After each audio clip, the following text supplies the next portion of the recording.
Bonjour ou bonsoir à toutes et à tous, où que vous vous trouviez. Aujourd'hui, pour ce nouveau webinaire, nous avons le grand plaisir d'accueillir Benjamin Sylvain, connecté depuis la France et plus précisément de Lille. Benjamin va nous présenter la dynamique de résolution de conflits. Bonsoir Benjamin. Bonsoir Yotis, bonsoir tout le monde. Alors Benjamin, comment vas-tu? Comment te sens-tu? Ça va, j'ai le trac, mais ça va bien se passer. Voilà, je me sens prêt. Ça fait 1 an qu'on travaille dessus ensemble, donc voilà, je me sens prêt.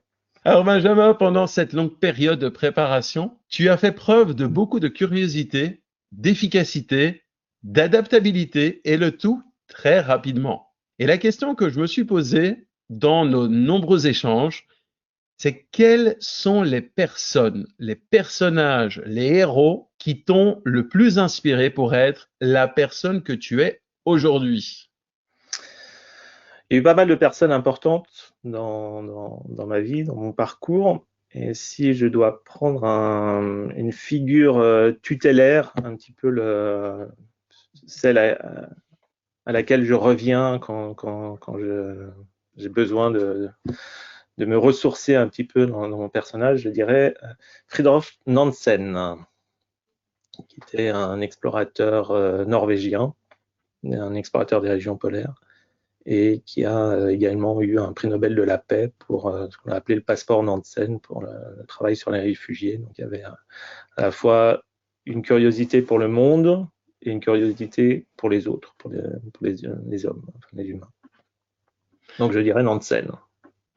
Et une autre question que je me suis posée, qu'est-ce qui fait qu'on n'est pas rentré en conflit?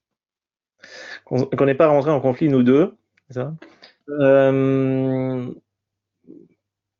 Nos échanges, et on a eu quelques échanges sur cette dernière année, j'ai ressenti énormément d'écoute, de bienveillance, d'intérêt à travailler sur le même objectif, de vouloir travailler ensemble.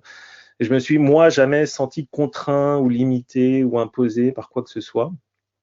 Et donc, j'ai eu l'impression qu'on pouvait être en coopération, chacun à sa place, chacun ensemble apporter quelque chose. Et je crois que j'ai appris quelque chose de chacun de nos entretiens. À chaque fois, c'était on se challengeait, on avait des discussions profondes. Et voilà, je pense que de mon côté, c'est ça, c'est ce respect mutuel et cette ouverture qui me semble. Ah ben merci, on a donc quelques petites pistes en tout cas les synergiens peuvent voir quels sont les petits ingrédients pour ne pas entrer en conflit. Alors Benjamin Sylvain, comprendre pourquoi a toujours été un motus et un leitmotiv pour toi. Petit, on t'appelait pourrais-je savoir? Cela t'a amené à un doctorat de philosophie sur la dynamique des concepts et révision des croyances, comprendre comment un adulte peut changer son esprit, apprendre de nouvelles choses ou apprendre que ce qu'il croyait savoir est en fait faux. Cela t'a tout naturellement conduit à enseigner dans différentes écoles et universités telles que la Sorbonne, Paris-Descartes, le HESS, le NS, l'IESEG ou Oxford.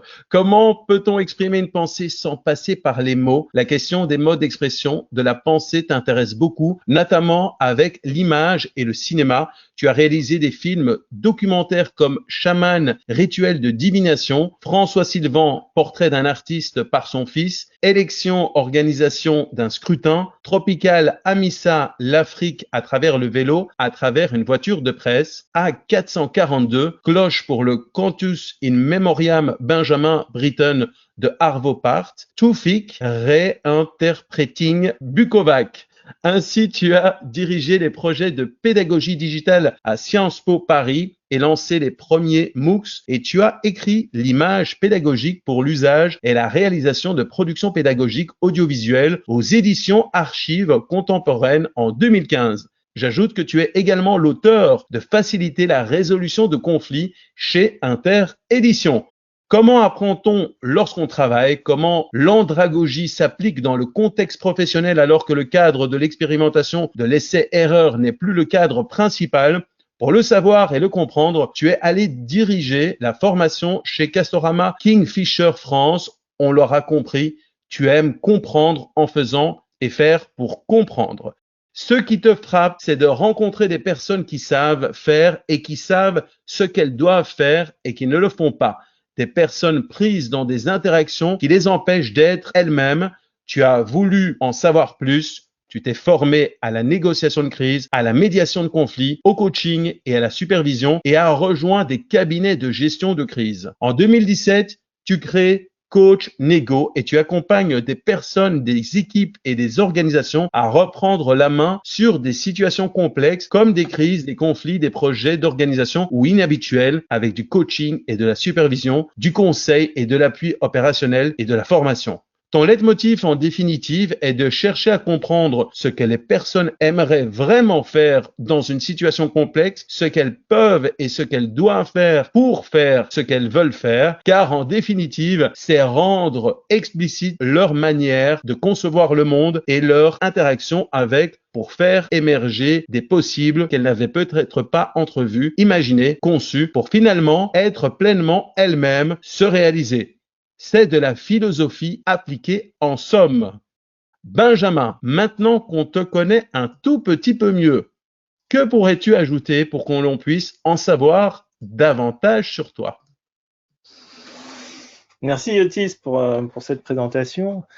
Ce que je pourrais rajouter peut-être de plus personnel, c'est quand j'ai besoin de me ressourcer, de me retrouver, de me recentrer un petit peu, j'aime bien aller marcher dans les régions polaires.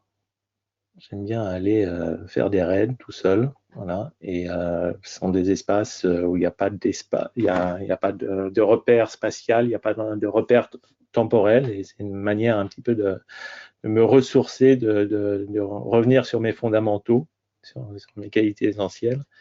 Et voilà, donc je dirais, voilà, je suis quelqu'un qui aime bien plutôt aller vers les pôles.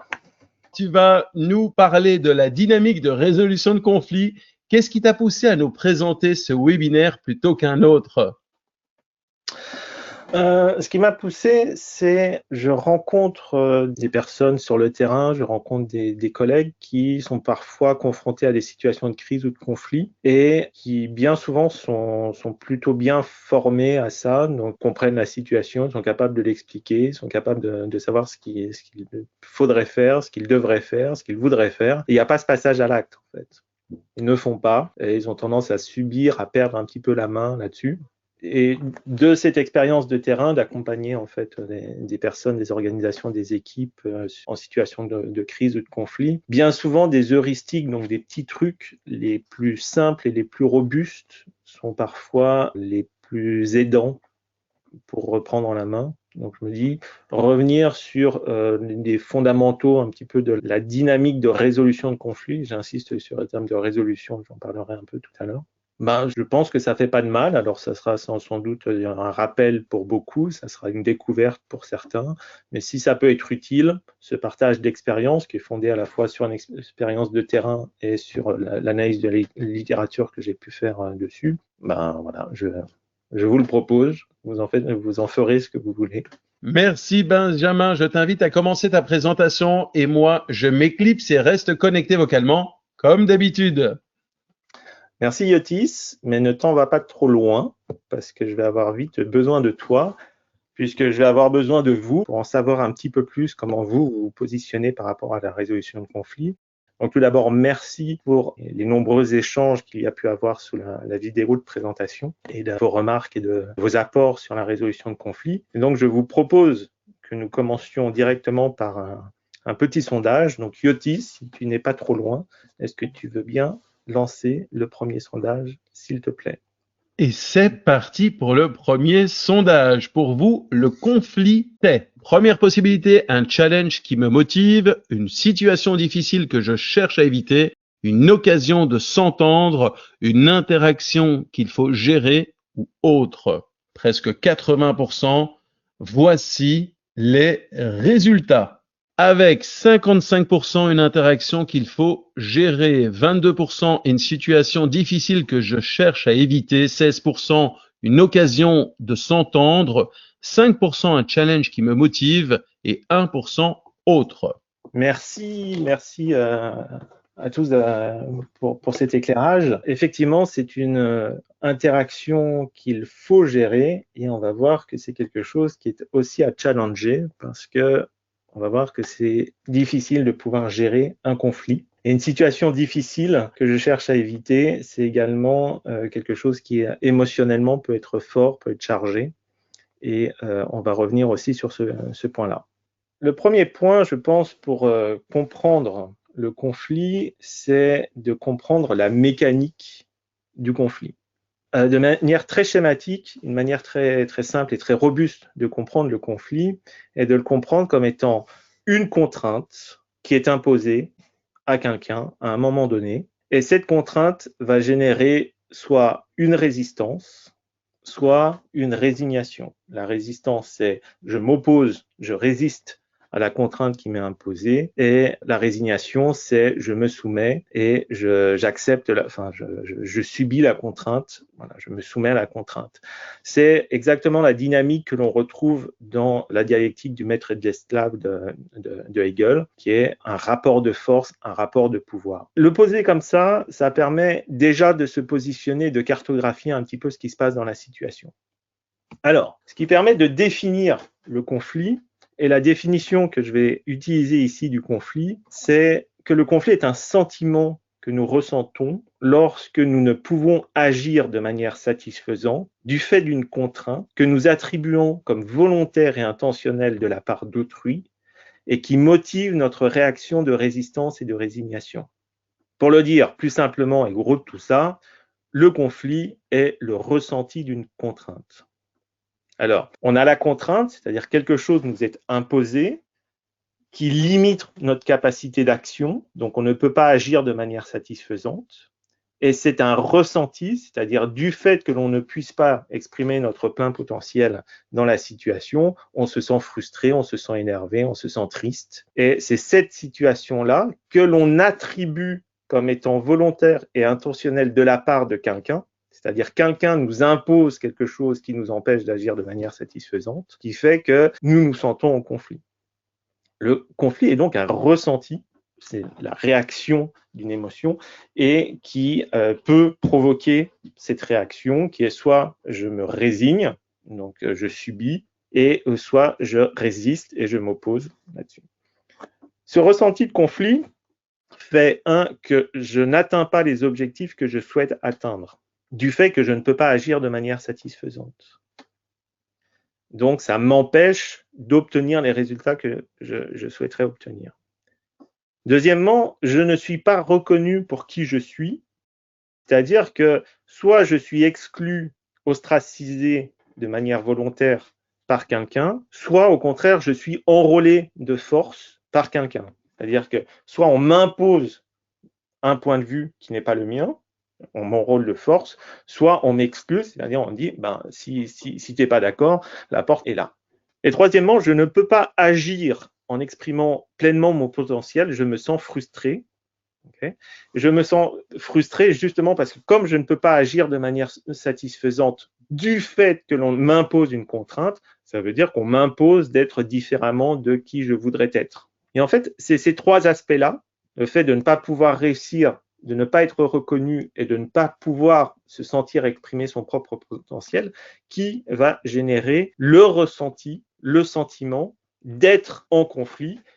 Donc c'est un sentiment qui est personnel et qui est opposé à une intention de la part d'autrui. C'est-à-dire, je m'oppose toujours à quelqu'un. Et on va voir qui ça peut être. Et ça, c'est important parce que je peux être contraint, par exemple, si je suis en train de cheminer et qu'il y a un obstacle au milieu qui barre le chemin.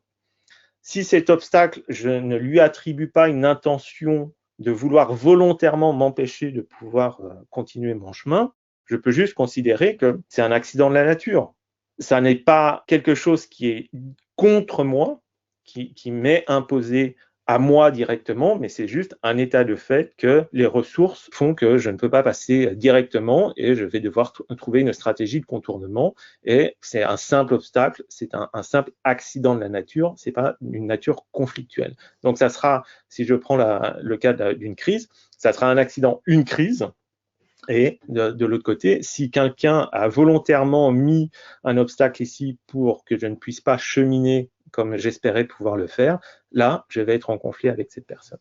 Alors, la genèse d'un conflit, c'est quoi? C'est un comportement. Quelqu'un a un comportement qui est interprété par quelqu'un d'autre comme étant une contrainte. C'est-à-dire que cette seconde personne interprète le comportement de la première comme étant volontairement malveillant à son égard.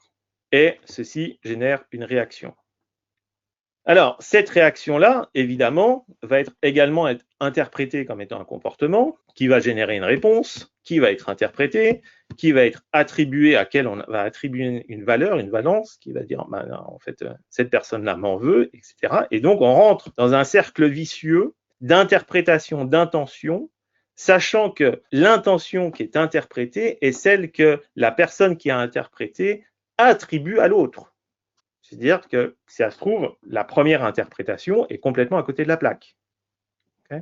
Donc ça, le conflit, et c'est pour ça que le conflit est personnel, est un ressenti d'une interprétation que l'on fait. Donc le conflit n'a aucune réalité en dehors des personnes qui le vivent.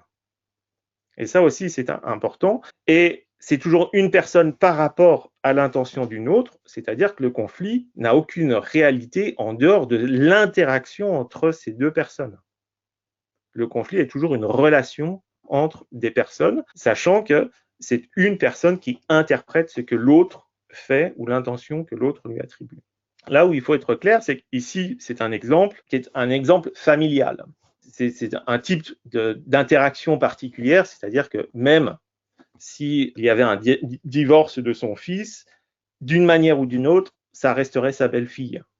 Donc, il y aurait toujours une relation après, et on va voir que les conséquences du conflit est ce qu'il va falloir, quoi il va falloir s'intéresser. Mais on peut être en conflit avec des personnes qui apparemment n'ont pas de relation familiale entre elles. Donc l'un peut se sentir agressé par un autre et réagir d'une manière, etc. Donc ça peut être des personnes qui n'ont rien à voir entre elles, mais ça peut être également entre une personne et une organisation ou un groupe de personnes. Alors, on peut attribuer d'une manière ou d'une autre. Alors évidemment, l'autre, comme l'autre va interpréter lui-même le comportement de l'autre avec l'intention qu'il lui attribue, etc., là, il n'y a qu'une seule partie de l'interaction qui est représentée, mais il y a le symétrique de l'autre côté où on peut faire, en fait, on passe son temps à faire un sac de nœuds. On peut aller même plus loin, c'est vous pouvez être en conflit avec des objets. Ici, c'est des images qui sont tirées du fameux film L'attaque de la moussaka géante. Donc là, c'est une moussaka que vous avez sur à gauche de votre écran. C'est-à-dire que vous pouvez avoir un objet qui apparemment n'est pas considéré comme étant un être vivant ou un être à la base intentionnel, mais auquel on peut attribuer une intention, c'est-à-dire la moussaka cherche en fait à me faire du tort. Ce type d'interprétation sur des objets, c'est ce que vous trouvez quand vous vous rappelez votre enfance et que vous attribuez des super pouvoirs à votre nounours. C'est exactement la même chose, mais c'est ce qu'on retrouve dans toutes les mythologies où lorsqu'on dit, eh bien voilà, si telle ville a été rasée par un volcan, eh bien c'est que les dieux ont décidé de punir cette ville-là. On va interpréter qu'un tremblement de terre, une éruption volcanique, un orage, une tempête est intentionnellement dirigé contre moi pour me nuire ou m'empêcher d'agir de manière telle que je l'entends, c'est-à-dire de manière satisfaisante. Quand Scott écrit à la fin de son journal que s'ils ne peuvent pas rentrer, c'est à cause de la météo, ben, il attribue que finalement la météo, d'une certaine manière, l'intention qu'il pouvait y avoir derrière la météo, c'était de l'empêcher de terminer son expédition. C'est un petit peu l'excuse qu'on peut retrouver aussi pour dire les ventes de cette année sont pas bonnes parce que en fait la pluie de cet été n'a pas permis de vendre des barbecues. On attribue finalement comme si la pluie était destinée à nous empêcher de faire quelque chose. Donc tout ce qui va être oracle, tout ce qui va être interprétation des signes, ça va être de chercher des intentions qui justifient une interprétation qu'on va avoir derrière. Donc des objets apparemment inanimés ou qui le sont de manière biologique, on peut leur attribuer des pouvoirs Et donc, ce cycle d'intention-interprétation fonctionne également. De même, on peut être en conflit avec soi-même.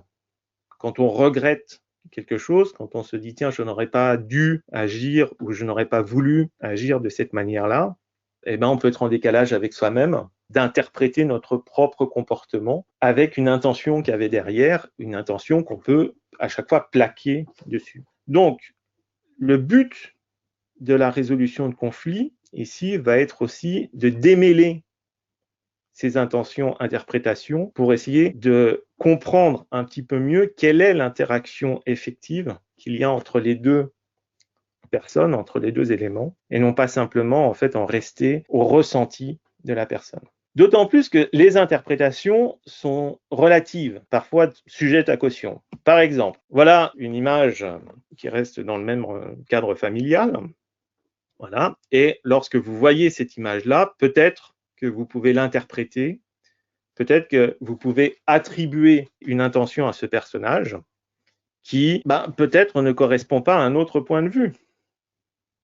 Dans la première image, à gauche, vous avez une interprétation qui peut être négative envers cette personne-là, et dans l'image de droite, de se dire finalement, il annonce simplement qu'il a un troisième enfant, et qu'il paraît sympathique et il paraît avec une intention complètement différente. Donc, l'interprétation qui attribue une intention est toujours un peu trompeuse. Et comme on part un petit peu dans le quart de tour, on est très vite en conflit parce qu'on est très vite coincé dans son propre jeu d'interprétation des relations des autres. Alors, si on revient sur cette mécanique conflictuelle à partir des intentions-interprétations, la contrainte équivaut à vouloir nier l'autre comme autre dans son altérité et de vouloir le soumettre à soi, c'est-à-dire de le vouloir soumettre l'autre à notre propre intention et notre propre interprétation. La résistance par rapport à ça, c'est s'affirmer soit contre l'autre, c'est-à-dire en différence, en contraste avec l'autre, ce qui revient finalement à vouloir soumettre l'autre à notre propre point de vue. Et c'est là où on peut avoir un rapport de force qui s'établit, qui est de dire « Tiens, toi tu vas penser ça, non, je ne suis pas d'accord, et voilà ce que tu dois penser, ou ce que je vais penser », et on s'affronte en fait, dans un rapport de force, on a un jeu de pouvoir qui va se mettre en place, jusqu'à ce que finalement la résistance cède d'un côté ou de l'autre pour pouvoir se résigner, et la résignation, c'est finalement se nier soi-même pour se soumettre à l'autre. C'est-à-dire de dire, oui, finalement, j'abdique et j'adopte ton point de vue, donc je me soumets à ton point de vue et je renonce au mien. C'est la dialectique du maître et de l'esclave de Hegel, et comme le souligne déjà Hegel, c'est de dire, cette lutte de pouvoir est extrêmement coûteuse. Parce que finalement, la résignation est bien souvent qu'une résignation temporaire, c'est-à-dire on va essayer de se dire j'abdique pour le moment parce que je suis pas assez fort, mais je vais essayer de reconstituer mes forces pour pouvoir résister de nouveau et contraindre l'autre et finalement de faire tourner la roue pour que une fois que j'ai soumis l'autre à mon point de vue, eh bien l'autre va essayer de résister et finalement on est toujours dans un rapport de force. Et ça équivaut à gérer le conflit. Gérer le conflit, finalement, est simplement faire tourner la roue d'un côté ou de l'autre pour se dire, ça change apparemment d'état, mais ça ne change pas de qualité, dans la mesure où c'est toujours un rapport de force, c'est toujours une interaction qu'il faut gérer. Et finalement, on gère un stock, alors que le conflit en lui-même, si on le comprend comme étant une interprétation à partir d'un ressenti, l'idée, ça va être non pas de changer le ressenti, mais de pouvoir agir de manière satisfaisante qui, elle, le résultat de cette action satisfaisante va changer le ressenti et l'interprétation qu'on a de la situation. C'est-à-dire qu'une fois qu'on est sorti du conflit, il n'y a plus de conflit. Le conflit se dissout de lui-même et il n'y a pas une réalité qu'on aurait gérée à part à côté là-dessus. Donc, la question porte sur la quantification des interprétations, c'est-à-dire comment on qualifie les interprétations. Et là, il y a un jeu qui peut paraître un petit peu pinailleur, un jeu de logique, qui a toute son importance. C'est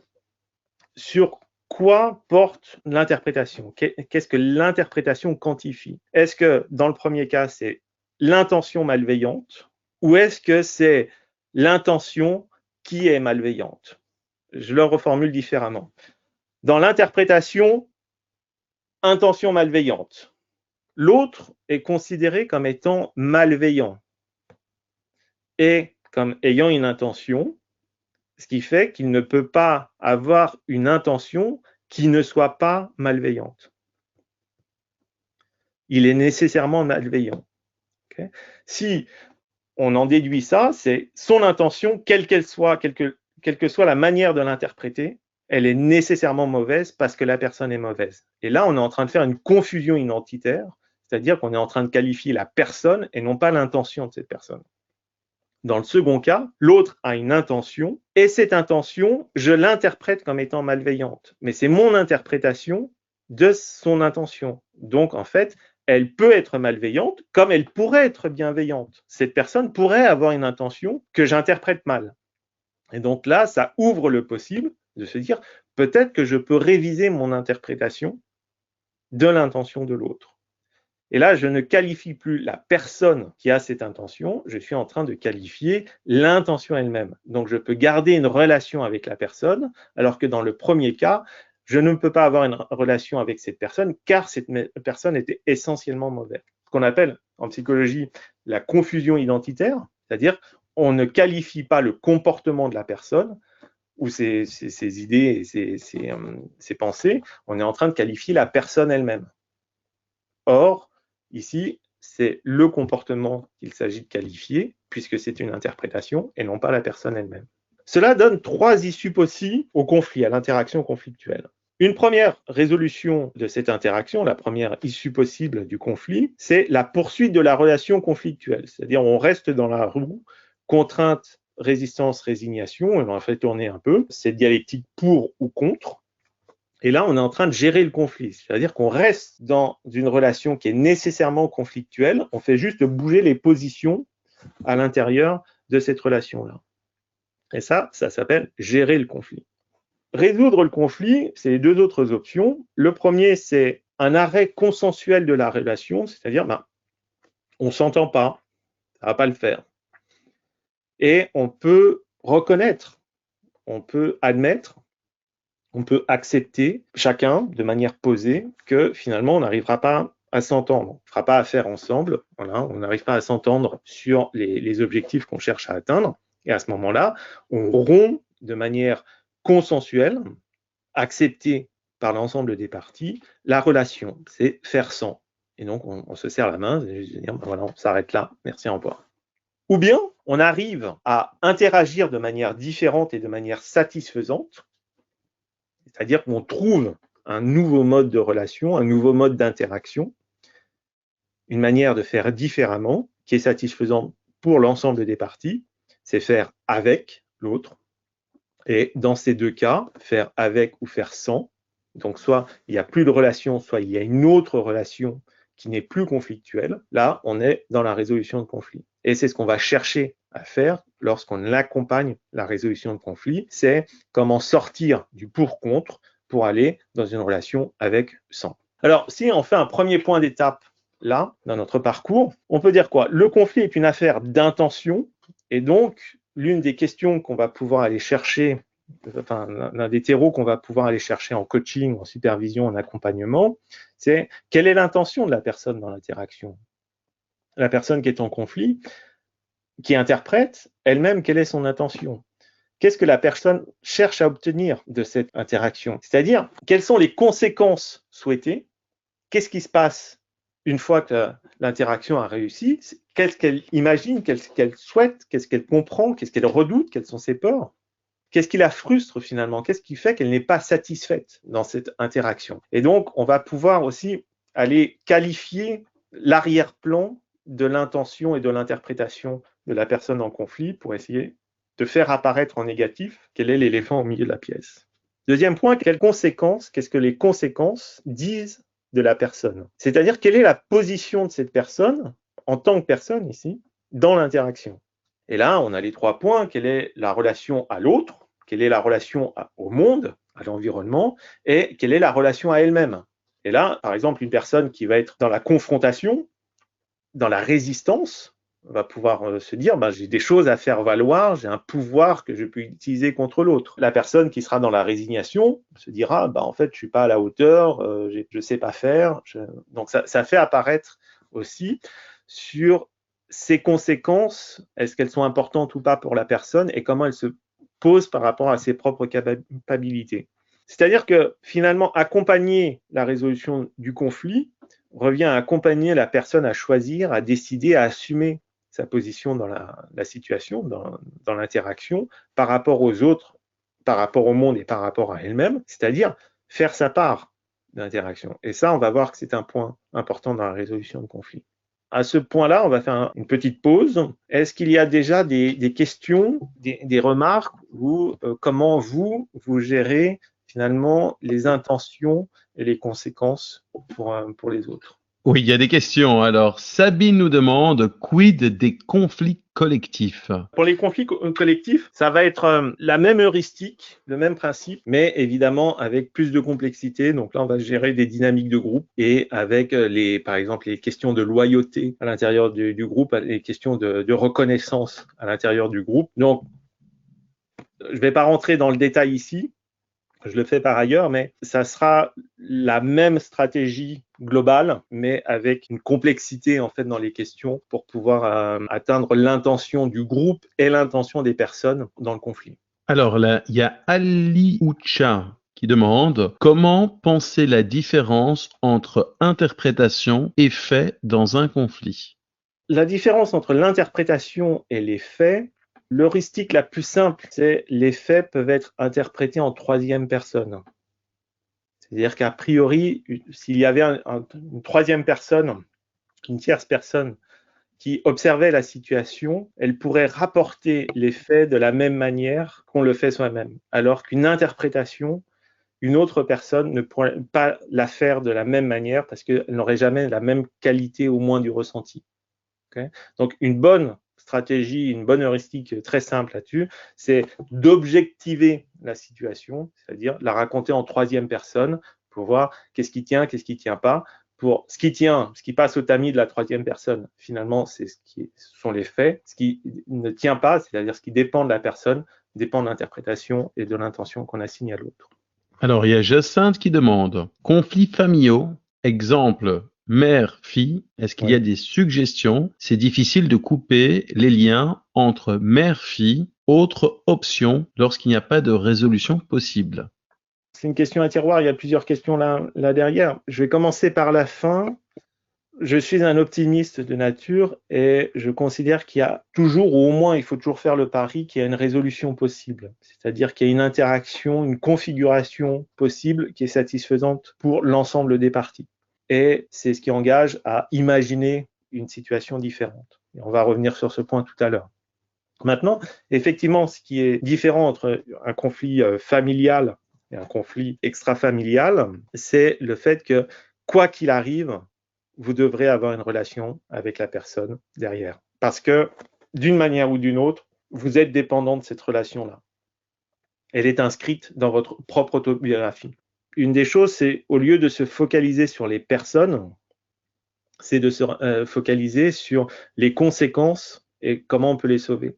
C'est Épictète qui, dans son manuel, dit « Lorsque tu es en conflit avec ton frère, rappelle-toi que c'est ton frère. » Donc, quoi qu'il arrive, au lieu de se poser sur quoi on est en conflit et sur quoi on est en difficulté, de se dire qu'est-ce qui nous rapproche plutôt que qu'est-ce qui nous différencie. Alors, c'est très bien de le dire comme ça, c'est plus difficile de le vivre, mais rappelez-vous que quoi qu'il arrive, vous serez obligé de résoudre le conflit, parce que gérer le conflit, c'est juste le faire perdurer inutilement. Donc, c'est quelle est la configuration de la relation qui est satisfaisante pour tout le monde dans cette situation-là. Et ça peut être la rupture, ça peut être l'éloignement, mais quoi qu'il arrive, ça doit être d'un consentement mutuel. C'est un peu la même question qui se passe pour un divorce, par exemple.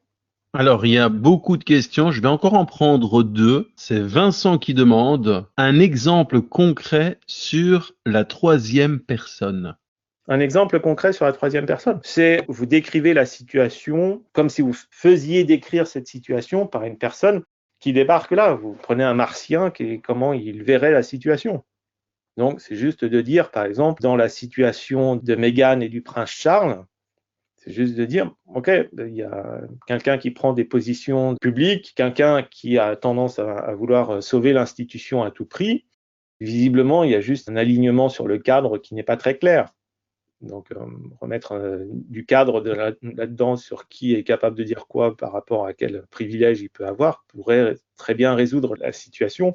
C'est ce que ferait un journaliste qui n'interpréterait pas la situation, mais qui décrirait simplement la situation en troisième personne. Donc, vous pouvez prendre un observateur, quel qu'il soit, le plus objectif possible, en fait, qui équivaut aussi à cette objectivation peut être interprétée comme étant une intersubjectivité.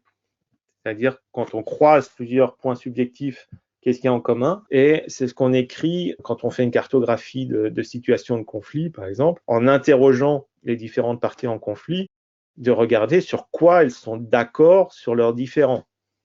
Et généralement, ça permet de dégrossir et de désosser un petit peu tout le côté affect pour se dire concrètement, on n'est pas d'accord là-dessus. C'est là où on s'aperçoit que bien souvent, c'est moins important et moins insurmontable que ce qui peut y paraître dans les réactions. Et donc, il y a Martine qui demande, est-ce que Benjamin, expert du sujet, arrive à ne plus être en conflit? C'est une très bonne question, merci. Je la prends et je prends la réponse avec. Joker. Je vous propose qu'on reprenne et on va reprendre par un sondage. Est-ce que, Yotis, tu veux bien lancer le second sondage, s'il te plaît? Et voilà, c'est lancé. Pour vous, résoudre un conflit, c'est faire des concessions, convaincre l'autre, faire avec l'autre, ignorer l'autre ou autre. Alors, voici donc à 80% les résultats, avec 78 ou 78% faire avec l'autre, 16% faire des concessions, 4% autres, 1% convaincre l'autre et ignorer l'autre. Benjamin, c'est à toi. Bien, merci. Merci de souligner que c'est faire avec l'autre et on va voir comment faire avec l'autre, effectivement. Ignorer l'autre, c'est une manière de fuir. Donc ça reste, c'est une manière de se soumettre. Convaincre l'autre, c'est un mode de résistance. Donc dans le conflit, on ne convainc jamais personne parce que justement, c'est une question d'intention et d'interprétation. Et faire des concessions, ça peut être une tactique, c'est-à-dire que ça peut être un moyen pour nouer le dialogue, pour faire avec, mais ça ne va pas résoudre directement le conflit et on va voir effectivement que c'est faire avec. Alors, pour faire avec, je vous propose de partager un petit outil que j'utilise et que j'ai synthétisé de mon côté, que j'ai appelé la boussole de résolution de conflit, qui permet d'accompagner des personnes en situation de conflit, alors soit en individuel, soit en collectif, avec les différentes parties prenantes. Et c'est un outil, donc c'est une manière qui ne donne pas de solution, mais qui permet d'avancer vers une solution, qui est assez simple, c'est une boussole, avec au centre la qualification de l'état contrarié, qu'est-ce qu'on n'arrive pas à faire. D'un côté, pour, contre, sur un premier axe polaire. Pour, c'est se résigner. Contre, c'est résister. Et ça, c'est l'axe conflictuel. C'est-à-dire qu'on est là dans la gestion de conflit, on est sur la mécanique conflictuelle qu'on a vue tout à l'heure avec le balancier d'un état à l'autre. Et de manière orthogonale à cet axe-là, un axe de résolution de conflit qui est de faire sans l'autre, c'est-à-dire prendre son indépendance et rompre la relation de manière consentie, consensuelle, et l'autre, faire avec, c'est-à-dire développer un axe d'entente et de trouver une solution commune. Alors, comment ça fonctionne?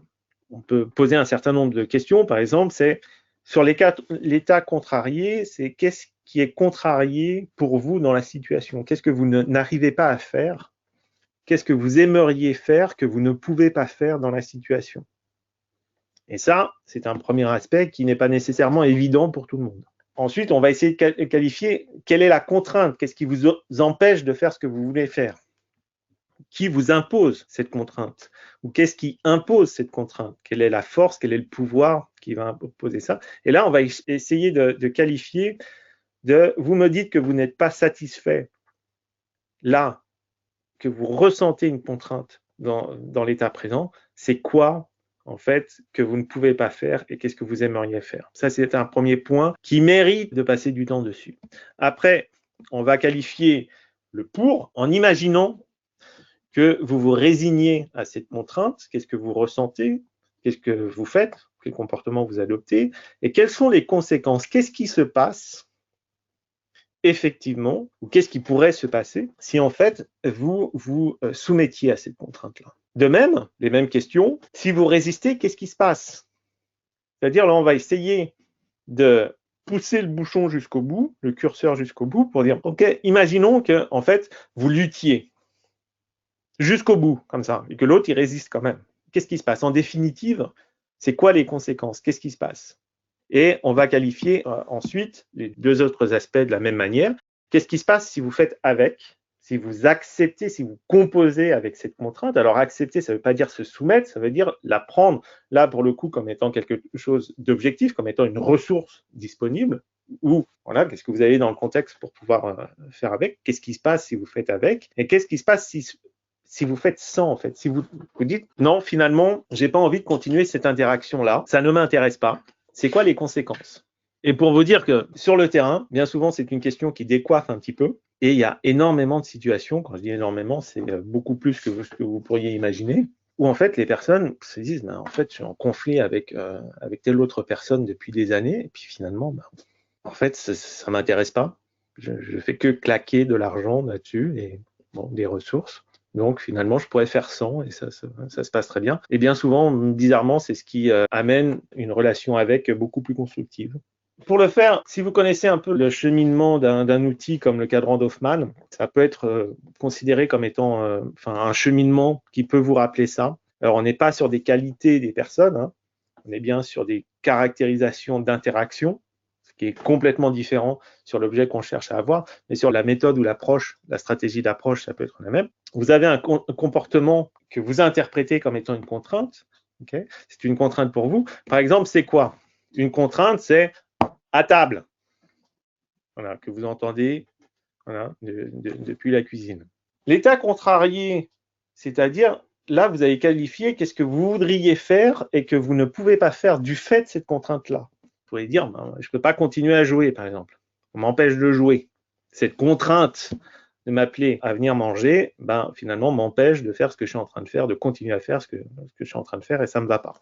Le risque, c'est de s'entêter, c'est-à-dire de répondre soit contre, soit pour à cette injonction-là. Et qu'est-ce qui se passe? Eh bien, par exemple, tout le monde continue à hurler et claquer les portes.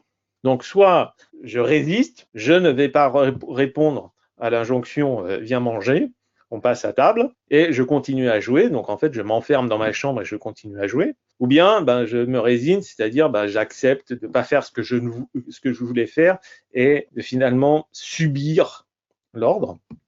Dans les deux cas, les actions, les conséquences ne sont pas satisfaisantes. Un, parce que soit j'ai faim, parce que finalement je me suis enfermé dans ma chambre et puis je ne peux pas descendre, et en plus maman elle dit que je suis insupportable. Ou bien finalement j'ai mangé, mais je fais la gueule parce qu'en fait, pendant que je mange, je me dis je pourrais finir ma partie. Donc en fait, je ne suis pas présent et je ne suis pas plus satisfait. Ici, on est bien dans cette diagonale du pour ou contre.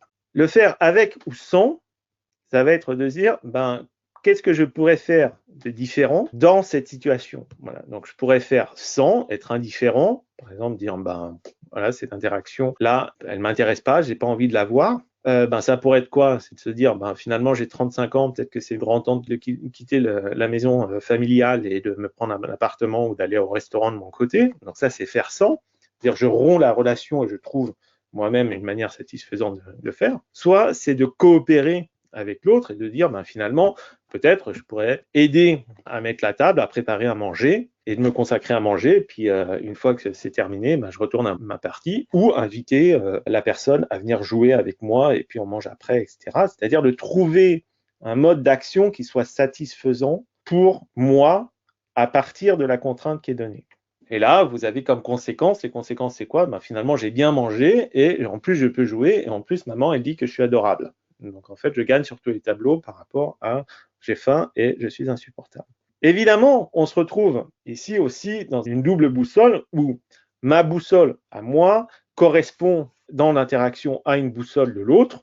Et là, on voit au milieu, par exemple, que la contrainte que j'interprète comme étant une contrainte, l'injonction on passe à table, peut être en fait le résultat d'un entêtement, d'un état contrarié, qui est de dire finalement, moi ça m'énerve, qui est l'entêtement de je suis toujours toute seule à faire la cuisine, à préparer ça, les autres ils fichent pas grand chose en fait pour m'aider là-dessus.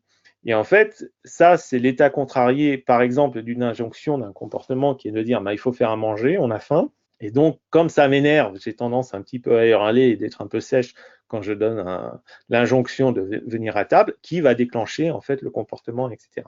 Donc, c'est similaire dans le mécanisme, vous comprenez, et c'est comme ça que je l'expose ici pour les facilités de l'exposition à ce qu'on pourrait faire dans un double cadran d'Hoffmann. Et l'idée, c'est de faire avec ou sans. Donc, faire avec, c'est de dire, je vais les laisser se débrouiller tout seul et moi, je vais aller au restaurant toute seule.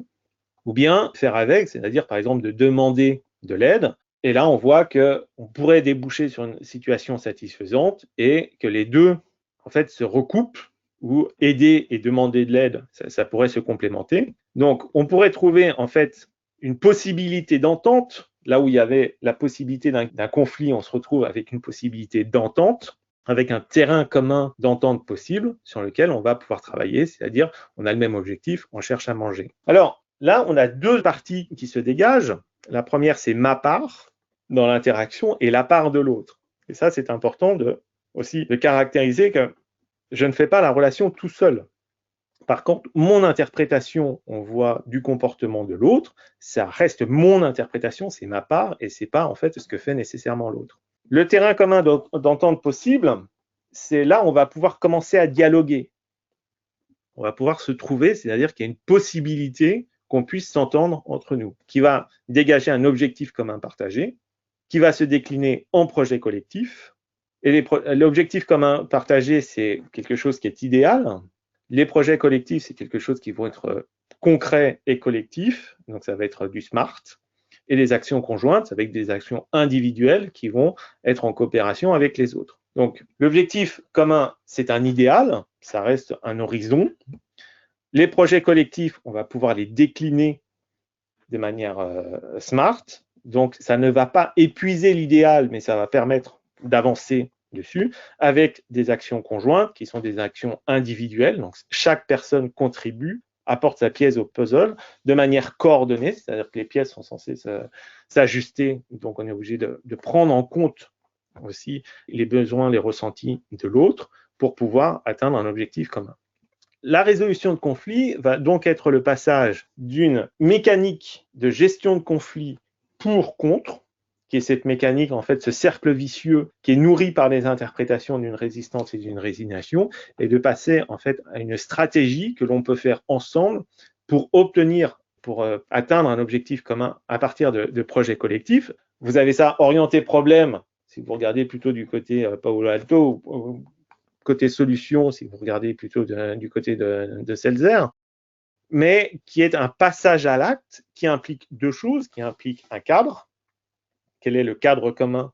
Qu'est-ce qu'on partage et finalement, qu'est-ce que l'on comprend de la même situation pour pouvoir interagir? Ce qui est le terrain commun d'entente possible, ce qui est déjà un énorme pas vers la résolution de conflits, parce qu'on commence à partager des choses, et puis de pouvoir passer à l'acte, c'est-à-dire que chacun puisse agir, et donc là, on va pouvoir reconnaître les personnes pour elles-mêmes dans une interaction, et donc on ne fait plus cette confusion identitaire, mais on crée une relation et un dialogue avec l'autre. Et c'est ce qu'on fait dans la résolution de conflits. Donc cette boussole-là, évidemment, fonctionne et permet de cartographier la situation conflictuelle et les scénarios d'évolution possibles. Quelles sont les conséquences? Elle permet de travailler sur le mandat et faire des hypothèses sur celui des autres parties prenantes, d'imaginer des interactions différentes et des modes d'interaction à des niveaux différents, c'est-à-dire ne plus être sur un mode purement horizontal, mais de pouvoir, pour compte, mais de pouvoir aussi être sur du vertical avec ou sans, et donc de construire une stratégie pour résoudre le conflit où on voit qu'on récupère sa part pour faire sa moitié, sa pièce, son action conjointe dans l'interaction. Alors comment on le fait? L'heuristique la plus simple que je vous conseille, qui fonctionne toujours, c'est le respect. Si vous ne savez pas quoi faire, c'est je respecte l'autre, c'est-à-dire je suspends mon jugement, j'évite d'interpréter, je me focalise sur l'interaction et non pas sur la personne, et je cherche à faire avec ou sans, ou pour ou contre. Je vais passer là-dessus parce que c'est pas l'objet principal de ce webinaire et le temps passe. Mais si vous avez juste comment on applique cette boussole-là, si vous ne savez pas quoi faire, on commence par le respect. Alors, si je synthétise et je résume le propos, résoudre le conflit, c'est interagir conjointement avec l'autre en coopérant à des projets collectifs pour atteindre un objectif commun partagé. Ce qu'on va retrouver en médiation, ce qu'on va retrouver en négociation. Ceci résumé, ça équivaut à faire ma part, mon bout dans l'interaction, et de faire du mieux possible ce qui dépend de moi dans l'interaction. Et là, on voit qu'on n'est plus focalisé sur l'interprétation que l'on assigne à l'autre, mais sur comment je fais une partie du chemin pour interagir avec l'autre dans un objectif, c'est-à-dire en espérant certaines conséquences derrière. Ceci me permet de faire quoi? D'atteindre des objectifs que je ne pourrais pas atteindre seul. C'est l'intérêt du collectif, donc c'est faire avec.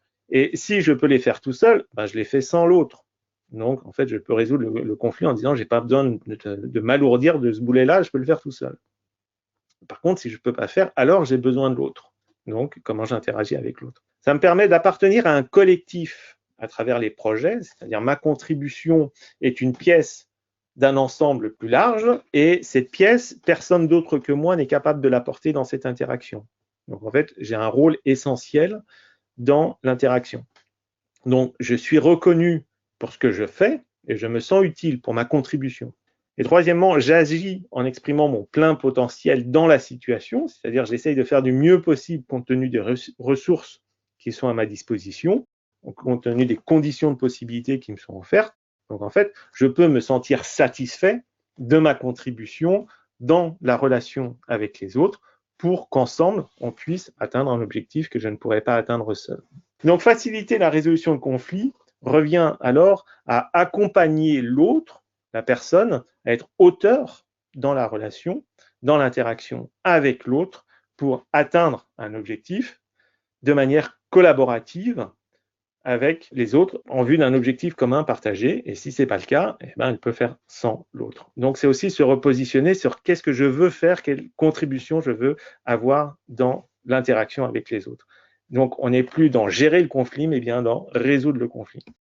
C'est un peu ce que je voulais vous partager et je termine là en vous partageant les 3 livres pour aller plus loin. Celui que vous connaissez peut-être déjà de Marshall Rosenberg, Les mots sont des fenêtres, un excellent outil d'initiation à la communication non violente que je vous conseille.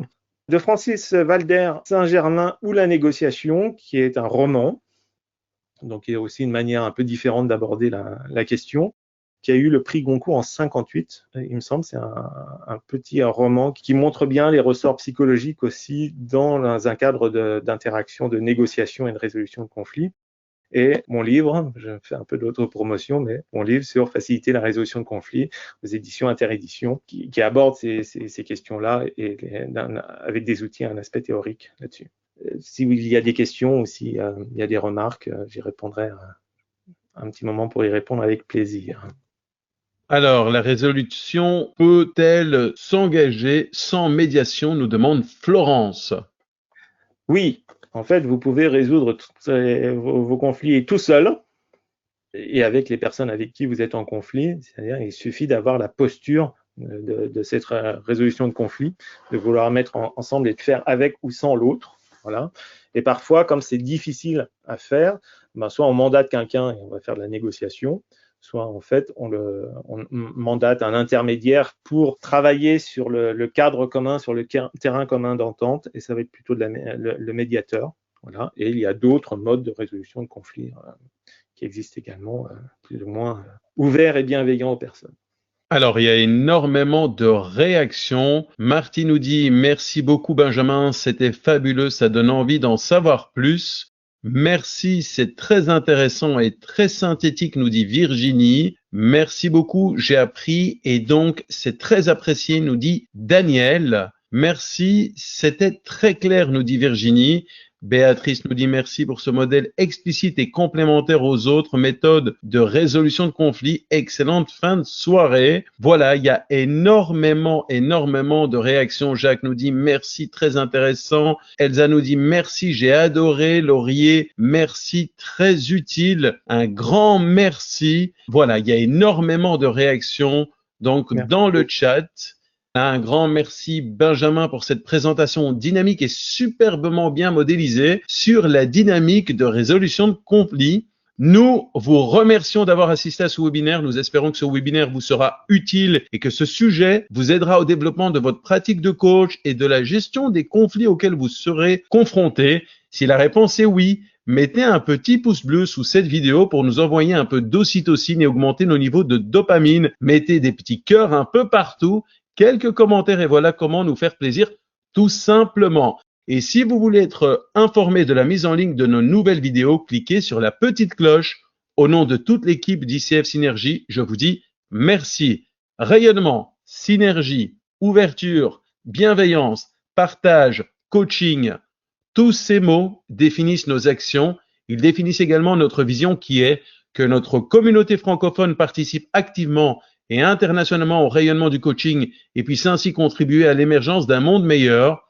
Je vous souhaite à toutes et à tous une bonne journée ou une excellente soirée où que vous vous trouviez. Et Benjamin, je te laisse le mot de la fin. Merci Yotis, merci à tous les synergiens.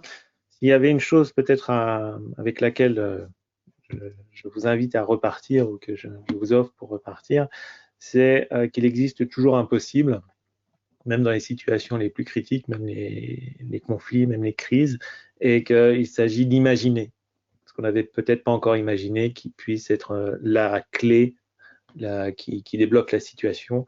Donc, de rester optimiste et de pousser encore un petit peu plus loin les hypothèses pour se dire qu'est-ce que j'ai pas encore imaginé, qui est en fait qui ouvre un champ des possibles qui juste là était contrarié. Donc, il existe toujours un possible. Imaginez, soyez créatifs et osez. Merci. Merci Benjamin. Merci à vous toutes et tous. Au revoir.